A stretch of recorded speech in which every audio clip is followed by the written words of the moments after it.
Murakaza neza kuri ukuri ku mafaranga.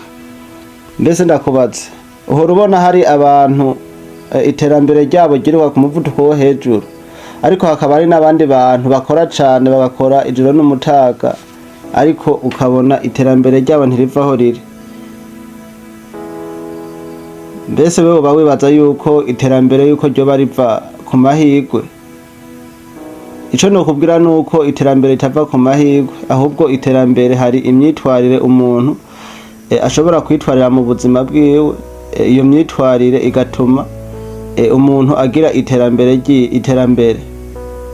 Rero ico nokubwira nuko uyu munsi naguteguriye ibintu 8 abakire baduhishije ku mafaranga. Rero iyo myitwarire 8 abakire baduhishije ku mafaranga ushobora kuyumviriza nawe ugaca uyishira mu ngiro, igashobora kuguhindurira ubuzima.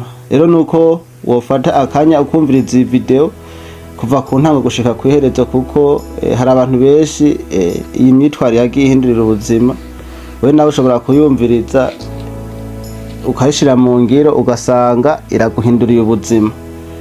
Rero imyitwarire ya mbere abakire baduhishije ku mafaranga, abakire n'abantu bamenya gukoresha amafaranga yabo neza. Umukire ni wa muntu nambarose amafaranga amenya ukuntu ayakoresha, akamenya ukuntu afata ya mafaranga yarose akayashira mu bindi bintu bishobora kuba byo muvyarira amafaranga.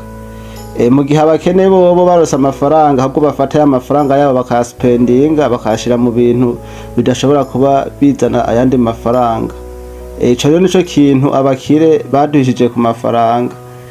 Umukire ni wa muntu mu gihe afise amafaranga abanza agatekereza neza, akabanza akaraba ati mbega aya mafaranga ninaza kuyasohora azoba agiye kunyinjiriza.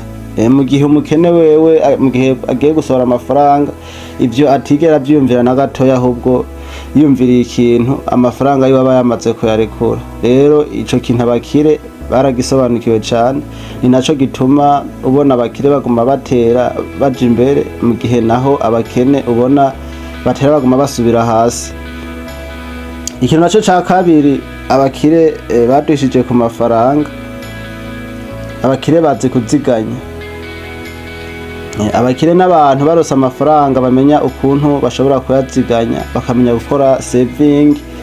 Muri ya saving bakora amafaranga yabo yamara kugwira bagashobora guca bayashora mu kindi kintu gishobora kubavyarira amafaranga. Abakire barazi yuko kugira bagume batera imbere yuko atari gufata amafaranga yabo ngo bagire saving hama ngo bayagumize ngaho, ahubwo bafata amahera yabo bagira saving mu gihe babonye yagwiriye bakashira mu bindi bintu byoshobora kubazanira yande mafaranga. Rero ico kintu abakire barakizi kandi baragisobanukiwe.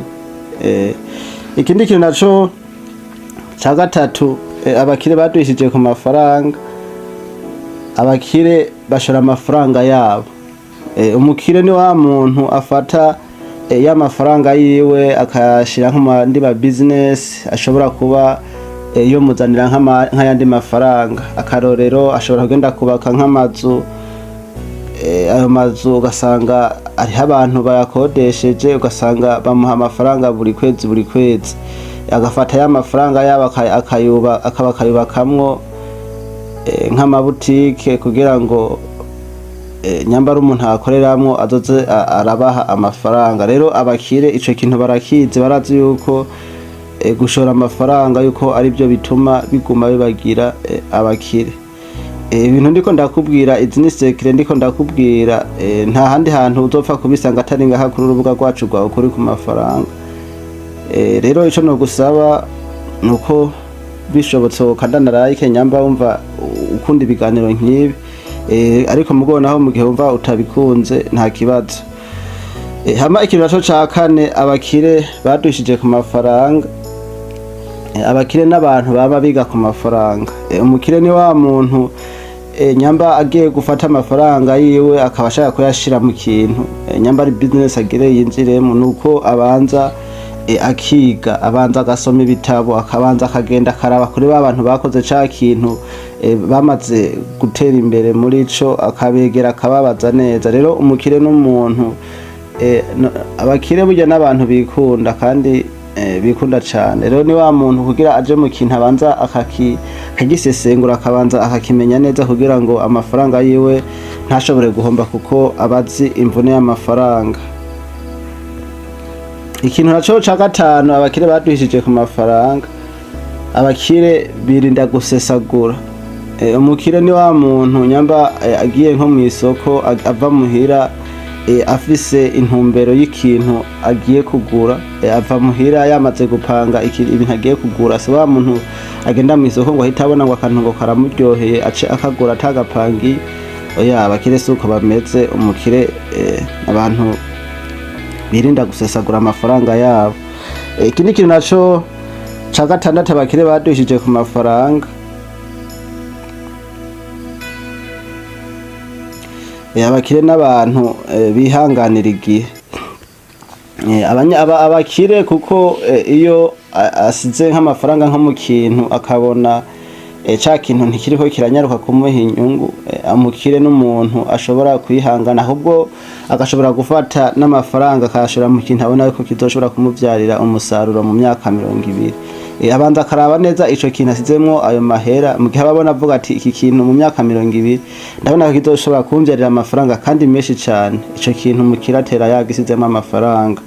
Niyo mpamvu rero uzobona abakire baguma batera batumbagira, mu gihe abakene nabo batera baguma bakena.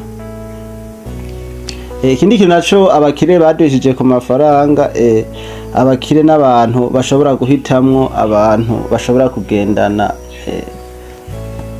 kuko hajya uko abantu mugendana nibo bazogena ico uzobejo. Namba ugendana n'abantu 5 banywa inzoga, nawe uzoshobora gusanga nawe wabaye umuntu anywa inzoga. Ariko namba ugendana n'abantu 5 b'abanyabwenge, nawe uzoshobora gusanga wabaye umunyabwenge. Hama ikintu naco ca 8 arico ca nyuma,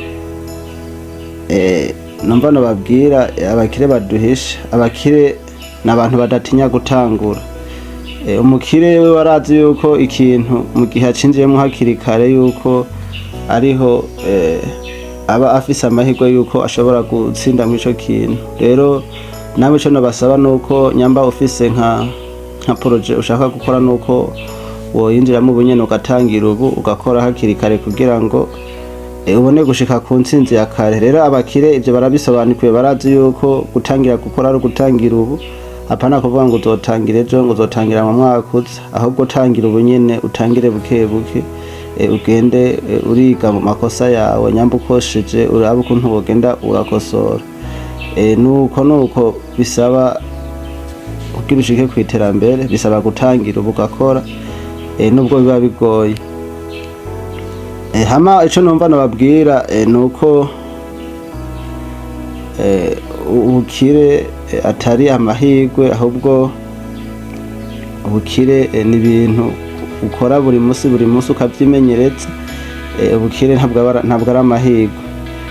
Rero ubukire rimwe na rimwe buterwa n'imyitwarire umuntu aba afise. Ya myitwarire ukagenda uyikora buhoro buhoro, mu gihe kiri imbere canke mu myaka iri imbere ugasanga nawe wamaze kuba umukire. Amagazi namba wumva waba wakunze video, nuko video ifata ukayisangiza abandi, ugakora sabone, ugakora na like, kuko biba ari ivy'ingenzi. Ariko wumva ataco bikorako nta kibazo, ni wirenganire. Hama guys, ngaha kuri urubuga rwacu tukaba tuhacisha ibiganiro vyerekeranye n'amafaranga hamwe n'inkundo. Ciao ciao.